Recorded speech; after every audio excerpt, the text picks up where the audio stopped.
When we listen to the youth, actually, what comes very clearly is that they are fed up with hypocritical leaders.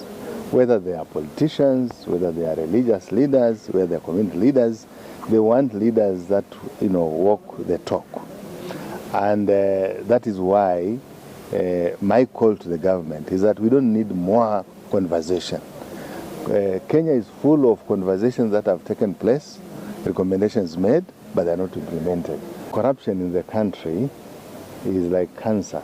It is affecting the entire population, from young people to old people, from in civil society, religious institutions, and so forth.